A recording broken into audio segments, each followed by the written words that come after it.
Breaking news update in our continuing coverage of financial fallout within Fayette County schools. The attorney for the district's budget director says text messages contradict allegations made about Ann Sampson Grimes. For context, Sampson Grimes was put on leave on August 15th for what the district called an issue of leadership. Sampson Grimes claims she was placed on leave for blowing the whistle about a $16 million budget deficit. She later filed a lawsuit against the district and has since returned to work remotely. WKYT's Madison Carmouche has been combing through the documents this afternoon. She is live outside the John D. Price Administrative Building.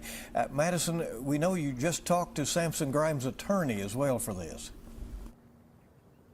Yes, Bill and Amber, and Sampson Grimes' attorney Brandon Volker told me Grimes is still facing continued retaliation after returning to work. He says this is why he wanted to provide proof of what he says was Sampson Grimes being set up as a scapegoat for the district's budget shortfall. There is still a lot to go through in the nearly 20 pages of documents that include text messages between Sampson Grimes and budget specialist Jessica Williams. According to her attorney, Sampson Grimes raised concerns about overspending and the need for budget cuts as far back as July 2024, but claims those warnings were ignored. Her legal team now alleges top district leaders created a false narrative accusing Sampson Grimes of not responding to emails from Jessica Williams in January about the shortfall. In emails obtained by WKYT earlier this month, Williams says she emailed Sampson Grimes about the budget shortfall back in January and did not receive a response. She also says Sampson Grimes cut her out of information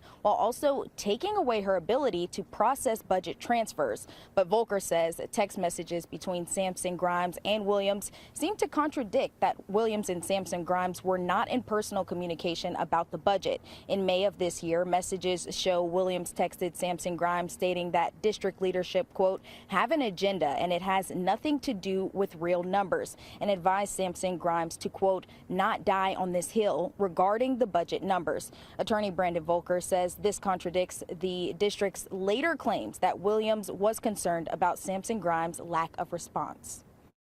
I don't know why, I can't speak for Miss Williams, why she would then somehow play naive when she's got emails and text messages that clearly outline that she knew full well that Barber, Liggins, and Jackson all knew of these issues way back in, January through May. There is still a lot more to go through in these documents, and you can read the full letter from Sampson Grimes' attorney inside the WKYT News app. I'll have much more coming up at 10 and 11, but for now, live in Lexington, Madison Carmouche, WKYT. Madison, thank you. We reached out to Fayette County Schools for comment, and a district spokesperson told us they can't comment on the details of the investigation. They said these kinds of investigations usually take between 30 and 60 days. We were told the results may eventually become public, but the investigation process is confidential. You can find